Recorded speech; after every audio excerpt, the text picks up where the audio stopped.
Yeah, man. Well, it's been a crazy 24 hours for you. So how you feeling? I mean, it has been, a crazy 24 hours. I've had a lot of people reach out with support. Even right now, before we just started, someone hit me up. So it's been busy. I will say that. Now, before we get going, I just want to say that I have seen most of the documentary. It's bittersweet. It's heartbreaking. It's infuriating in some spots. I think it's a really important message that people should see. But there's a lot of context that's missing from the footage that people have got to preview. Would you say that's fair? Oh, totally. I would say, I think probably I was over assuming the amount of context that was needed for some of this stuff. And I will say I'm surprised at sort of the way people view something versus the way I viewed it or others. It's been interesting to say the least. Yeah. Just to give even more context, basically the announcement trailer for your documentary, Stanley, the final chapter, dropped yesterday along with your Kickstarter campaign. But with that came like this big wave of backlash. Some of it was expected, some unexpected. A lot of people are questioning your involvement in Stan's final years, right? Why this footage is only coming out now? Why do you need money for it? And whether this documentary is truly about exposing exploitation or another attempt to profit off of his name. So let's just start there. Like, why did you make this film? And how do you respond to those who feel you were complicit in what happened to Stan? I mean, I think, first of all, when it comes to the backlash, when it comes to the anger that people have in the comment section, I think, first of all, it's important to acknowledge that I get that. I don't read those comments of people who are like angry and think, oh, they're dumb. I also felt anger seeing the images that these people saw, and I had to be there in the room. So I understand why they are upset and why they're, have this reaction. The thing is I had wanted to bring the most honest and well structured, well produced, well made film to the public. There's a myriad of reasons why it took this long. I mean, some of the criticism was also that it's why now, right? Why not then? We didn't have time to cover all the sort of nuances, context in this short video. We thought we might maybe get more grace to be able to explain it long term, but people seem to want to know that. So, I think that's where a lot of the problems came from. So, I mean, let's answer that question then. Why now? Why not then? I mean, you were embedded in Stan's world for years, witnessing firsthand how he was being treated. So, at any point, did you or anyone in Stan's inner circle attempt to intervene or report what you saw to the authorities? Yeah. So I think it's important for people to understand that I was with Stan from 2015 to 2018. So for 4 years. Mm-hmm. From 2015 and 16, it was pretty much like a party. Like that was like the good times. Like Stan was, mentally all there. He was jumping steps when he was going down. Like he was like a 65-year-old dude in a 90-year-old body. And that was the fun, good time. So there wasn't anything to report. There wasn't anything really happening. 2017 to 2018 is really when stuff started to happen. So from 2017, I started to notice that he was having some mental impairments, that his memory was going, worse and worse. And he was starting to ask me questions like how much money he was making or something, and I'm like, you should know that. Like, that's when I really started to notice something was wrong. And so that's when I was like, okay, there should probably be something done here. And so the thing is in the Kickstarter, people assume that nothing was attempted, but I just didn't have 8 minutes to go over the history of all the attempts that were made. Sure. And so, to do that here is essentially, yes, like at that time, people did raise questions about it, about Stan, about the traveling, and they were vocal, part of the entourage were vocal. And what would happen is if they got too vocal, they were gone. The next week they were gone. And we were told that they were caught stealing from Stan and they were fired. And so it was pretty clear that there was some sort of like attempt here to silence that kind of thing. So instinctively, I'm thinking to myself, okay, well, do I want to be that third person who just, goes off and then is gone? And now Stan has no one here to advocate for him. So I had to wait for a time that I thought like, okay, I could really do something. And that's why I'm filming this stuff, because I am making a documentary, but I'm also filming it because it's evidence. And I want to be able to give that to the police or someone to help them. And so inevitably I did give it to the police. I gave a hard drive a little thumb drive to the Beverly Hills Police Department and the Los Angeles District Attorney that had footage of what had happened. It had audio recordings, video, it had a lot of stuff, but nothing came of it. Like I gave it to them and it never went anywhere. You didn't hear anything from them at all about it? No, I mean, I gave it to them and then basically the way it was described to me was that some of this stuff was morally reprehensible, but not necessarily, because again, I'm not a lawyer. I don't know the legal definition of abuse. So in that trailer, when you see Stan sitting next to the garbage, that's abhorrent. That's awful. That makes you upset, but that's not, in their view, illegal. So the thing is like, I could have a bunch of things that are messed up, but you need a lot to prove that it's a real, case. And they did have people like wellness checks on Stan during that time. Like they did go to talk to him, but especially in Los Angeles, but anywhere in the country, like the elder abuse system, just like the child abuse system, is one guy with 1,000 cases. So when he goes to Stan's house, he asks, "Are you okay?" Stan's not bruised. Stan's not starving. Right. Stan's going to work at his daily job, outside of conventions. He looks fine. So then they move on because what are they going to do? Spend a year, like keep going back like they should, but they got 1,000 things. They don't. It falls through the cracks. And so I knew like, okay, like this didn't work. The police were not helpful in that situation because they're just overstretched or for whatever reason. And so that was my first attempt. And it was pretty like, it was rough to have that not work. And I do think that I think that it's important that people know that you have tried to do something, because that seems to be the general consensus online, is that you've just been holding on to this footage and it's been for personal gain and you haven't done anything. But knowing that you've gone to the police and you've gone to these media outlets, I think that that's important for people to know. Yeah. And the thing that I remember most about that is there was a point where I was continuously sort of bugging the police about, hey, did anything come of it? Did anything come of it? And they took me outside, and I don't remember most of that day, but I remember the moment where they took me outside. The guy put his hand on my shoulder. A police officer is looking at you. They put the hand on the shoulder and they say, "Just let it go." And they tell me nothing's going to happen. And I remember he just looks at me in the eyes and he says, "You have to let this go. Nothing's ever going to happen. And you are going to spend the rest of your life in this moment, just constantly trying to make something happen that's not." And I remember just like, even now I'm like, it like gets to me is like, I remember feeling so powerless in that moment when they tell you that you've given them the thing you think that will help, and there's nothing going to come of it. And I left then in that moment. I left and I went outside to where my car was parked, and I just cried in my car. Like it was so, even like now it's like it was so demoralizing to be like, okay, I found this silver bullet. I found my time to do something. This is it. Like Stan's alive. Here's the evidence. Like we can make this happen. And that really crushed me in a way that it like sort of set back progress for me on trying to do something. So that was the first kind of attempt that I had really made to try to and nothing came of it. And then, another criticism, which I'm sure you've seen, is that why didn't I just put this stuff on YouTube, right? And the thing is I did. So in 2018, I took a bunch of footage of Stan at a convention. I chronicled the whole day of him, like from arriving to leaving, being like treated very poorly. And I put that on the internet, and I spent a lot of time and care on it. I put it on YouTube.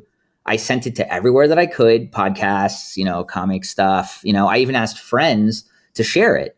And some people refused because they thought, oh, I don't want to get sued.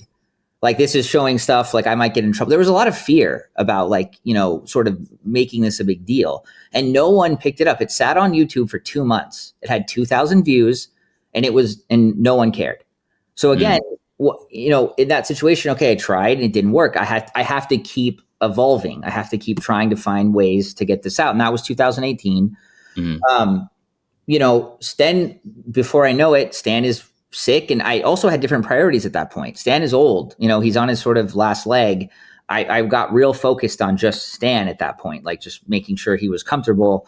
And then after he died, I decided, okay, like I'm going to just do this because like I need this out. So I went to the LA Times. I went to a bunch of really popular websites and I called them and I said, I have this hard drive. And I told them what was on it. And I said, I just want you to do something with it. Like, because I knew they would get a louder voice than me. And they all rejected it. Why do you think they rejected it? I was specifically told by one of them that they were not interested in that kind of story right now because they were doing sort of a flavor of the month thing. Like whatever was popular is what they were going to promote. And they thought this was like not interesting enough for their readers. And they just passed it. They didn't even like look at it.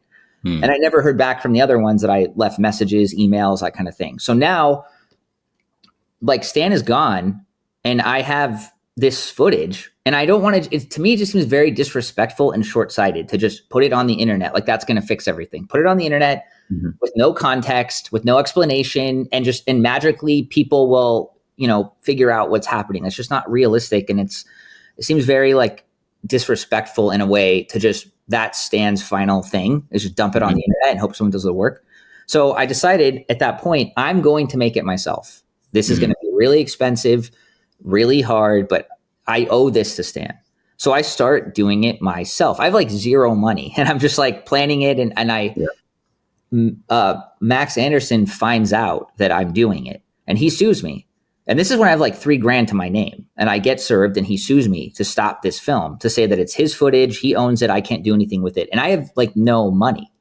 Now, luckily I found the nicest, like not greedy lawyer in Beverly Hills who took this on basically for nothing and said that he would let me pay him back later because he just felt really bad for me. And so we had to fight that lawsuit till today. So that also stops things when you're getting sued. No one wants to make a movie with you when you're getting sued. It sort of works a little bit. So that again, now we're in 2020. I'm still getting sued. I'm paying for this movie on my own. Doing interviews, scraping it together, just because I'm still trying to stay passionate about it. And then after all of that, I get a team together who agrees to help me, including an Oscar-nominated director, and we go and we get someone to buy it. And we are ecstatic because it's finally going to come out after all this time. And what happens? COVID. They back out of the deal, and then we're in COVID time. We tried it one more time, and we got a yes from a company, and then they backed out, and we sort of found out later they were afraid that they might run against Disney for some reason. Like they don't want to upset the apple cart, for that. Because I think people thought the documentary was unknown at that time and maybe we were going to go after them, which we don't. But we think that was fear. And also the last thing is I testified in court against people who were charged with abusing Stan. I testified in court against them. So like I was out there doing stuff, like I was making all these attempts, but I mean, that's all the things that happened in that course of time. Like this is 7 years, what's 18? Yeah, like this is like 7 years. Like I don't know who thinks I want to be doing this 7 years later. I would have preferred to have done this in 2018. This is just where we are. The situation's a little more complicated than the general public understands. Sure, and you could see how that might not have made a riveting Kickstarter video if I just had to walk you through that before you get into the I don't know. In hindsight, maybe you should have, but you're asking for $300,000 for the Kickstarter. So people want to know, where is that money going? Why is that number necessary to finish the film? I understand when people see $300,000, it is a lot of money. I'm not going to scoff at that and be like, oh, it's nothing. It is a lot of money, but for a documentary film, even at a low level, is not a lot of money. People don't quite understand, like when you pay an editor, they're $4,000 a week. When you pay an assistant editor, they're $2,000 a week. That's $6,000 a week. And it takes 52 weeks to edit a film, right? We've been paying that. And so a lot of the money is actually going to go towards the film. Like I understand that people think that we're just like going to pocket it or something, but like honestly, realistically, almost all the money is going to go to the film, and whatever's left is essentially just because there's something that came up that we forgot or that unexpectedly happened, that it's going to go there. Like I do not, with $300,000, anticipate any extra money. Well, how much, if you had to guess, how much money do you think you've spent out of your own pocket on this project so far? So personally, between the lawsuit that came of it and the actual money in the film, I'm over $200,000. Which I could have if I just never made this movie. I'd have $200,000 extra dollars. Now I have partners who have also put in hundreds of thousands of dollars. So like we've put a lot of money in it, and we are like wanting to get this out to people. And this just seemed like a way to show people was coming out, give them sort of a taste of it, and let them help out if they want. You know what I mean? Like we I guess in hindsight, we're not anticipating such backlash. We knew there'd be some because that's just the internet. But I think, we looked at it and didn't see a lot of the glaring problems that other people saw. And that's just, perspective. You look at something and, one person has a view, one person has another. So if the Kickstarter fails to reach its goal, does that mean this footage won't be released? If it's as important as you say it is, and I believe it to be an important message, I mean, shouldn't it be released regardless? Well, that's, that is a great question, because I was thinking about that today, actually. I was like, okay, if this Kickstarter fails, right, the film is incomplete. And I'm not going to just throw it on YouTube to please a bunch of people who want to see some, half done, shoddy thing, that is frankly, again, is a spit in the face of a memory of Stan, to just throw this half concocted thing out there. Like I can't do that. It needs the honor that it's due to have it done well. So yeah, if we don't get the money for this, it changes our plan. Like we have to sort of figure out what we're going to do. And I can already hear the complaints of, well, you owe, like somehow we'll owe it to the public to, on our own dime, continue to make it. So it's like, it's a very weird place to be in. Like, we would like this money to finish it. If it doesn't get funded, we'll probably keep going, but who knows? It's taken this long from all these stutter steps. Who knows what it will take? I'd prefer to get it out and people to see it. Yeah. On the subject of the Kickstarter, though, there was a few concerns that I was even kind of surprised to see, even the reward tier, for example, is being heavily criticized, right? Like critics are questioning whether some of the rewards are minimizing the intended message behind the documentary itself. So can you walk us through your thought process behind the reward tiers? And was there any concern that they might undermine the seriousness of the documentary's message? Well, so the whole concept of GoFundMe's or Kickstarters, when I'm asking someone for money, right, who, people work hard for their money. They work jobs that don't pay that well. They work long hours. Like it's their time, really, is what you're asking for. And to me, when I say, hey, just give me money, you like Stan, give me $30 to help make this movie, right? You get nothing. Just give me $30 because, you're sad that Stan got to be. To me, that doesn't seem like a fair trade-off. So to me, it was more important to sort of give people something for their money. Mm-hmm. So like, if there's a lot of comic book fans, they could get that. Maybe people would rather see the movie and do a Q&A with, Rob Liefeld or something. Like I wanted to give people options to feel like they're getting something. So I'm not just asking them for money, for nothing. Hey, buddy, thanks. And then that's it. Like I wanted to give them stuff. Now, I see, again, per my, opening statement, I feel and I understand why they look weird. I get that. I saw, I've seen some of the videos, and I think that without context of the stuff we've been talking about, it totally seems weird. I mean, people singled out the sort of tour around LA. Now, I've been in LA, like I used to live there, and I have had countless friends, both who are not from LA and in LA, be like, hey, dude, show me where Stan's house is. Hey, dude, show me where that thing you told me about happened. Like I've had people ask me that before. And also, like, we live in a country where you have like murder tours, like in like a suicide hospital, whatever, like that is a thing. And this is not even remotely close to that. This is just someone who might be like really nerding out on the stuff they saw in the movie, and they might be interested to see where some of this happens. But again, it's one of those things where if there's two people that are interested, they at least feel that they're getting their money's worth. Like as somebody who's close to Stan, though, I mean, isn't that hard for you? I mean, the thing is, like, this whole thing, I think for me, the most important thing about this is that this movie gets out and people see it. Mm-hmm. Right? Like that is my main priority. When people see those videos of Stan in that trailer, they get mad and they get upset and they get sad. And I think within that in that moment, right, they are angry. And when you're angry, no one likes to just be angry, like, just, in the ether of like, I'm mad. Like, I think it becomes sort of I would say scapegoat is too strong of a word, but they sort of look at something to direct that sort of like anger to. And I think because for me, this is something that I've known about, that I've been trying to get out there, I can focus past that and be like, I want this film to get made. And I think it's really shocking and troubling to people.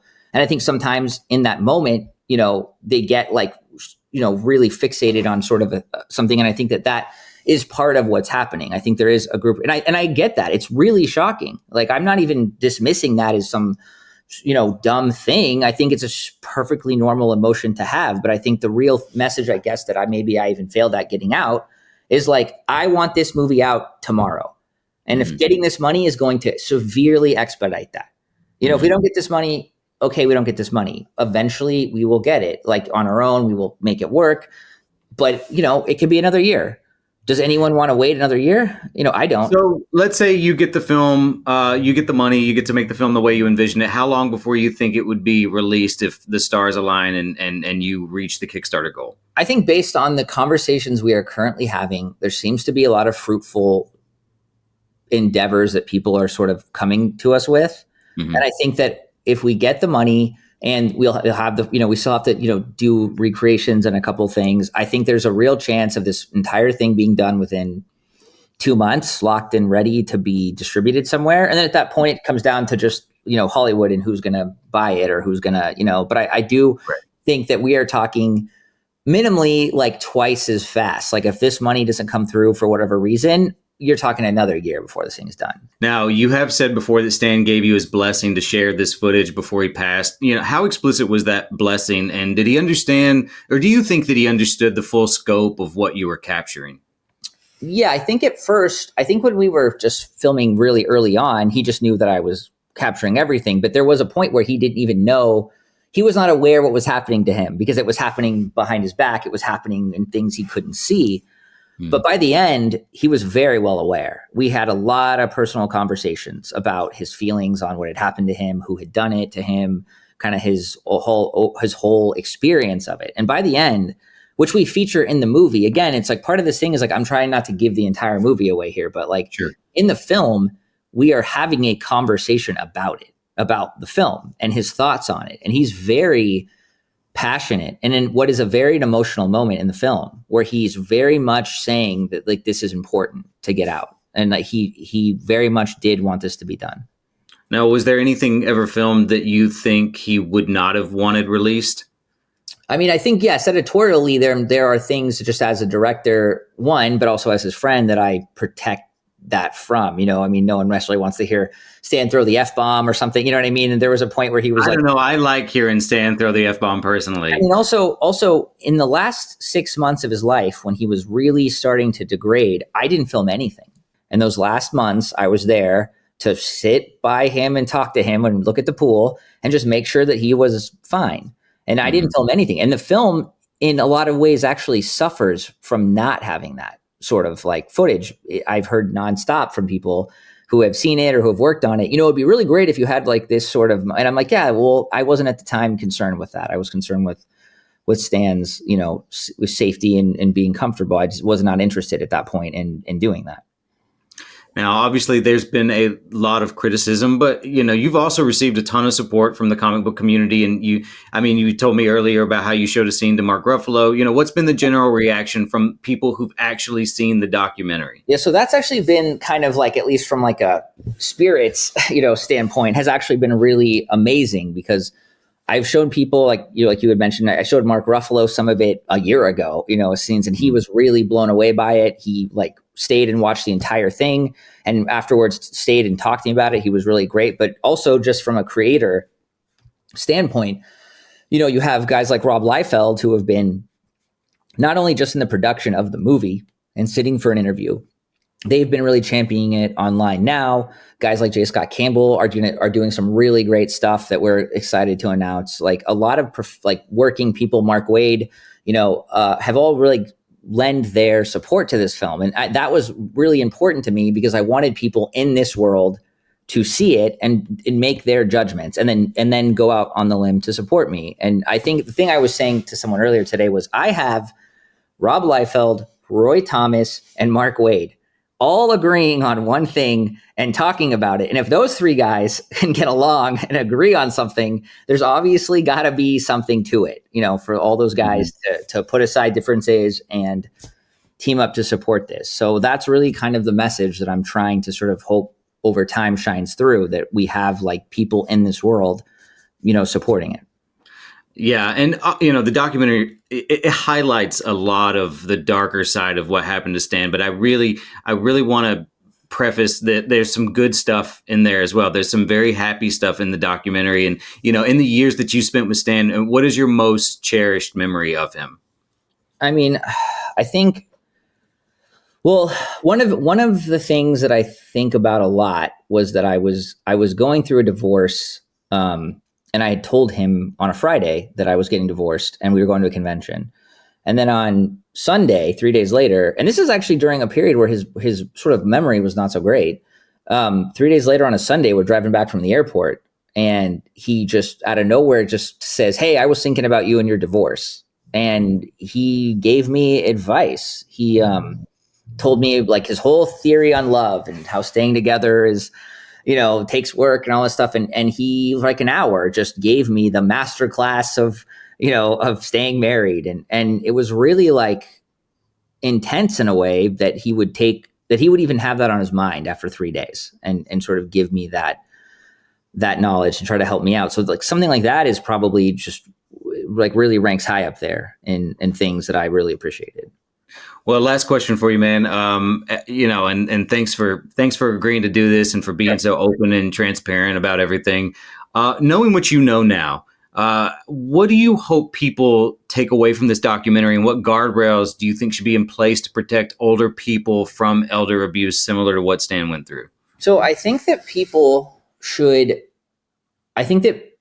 take away from this that if something can, regardless of if it's abuse by the legal definition or just mistreatment in some way, I think that if it could happen to Stan, who is public, who is out there, every weekend at a show, who is going to the office, if bad things in any way could happen to them, it could happen to anyone. And it's more likely to happen to someone else who's not famous, who doesn't have money, who doesn't have that. So I think that to me is I think a really important that people sort of understand, and it makes their awareness more heightened when they are around other older people and maybe they spot something that they might not have before. All right, dude. Well, good luck with everything. Like I said, I've seen the documentary. I think that it's hard to watch, but it's an important watch, and especially if you're a comic book fan and we're a fan of Stan Lee. So I appreciate everything that you've done for this, and I hope the world gets to see it, man. Yeah, me too.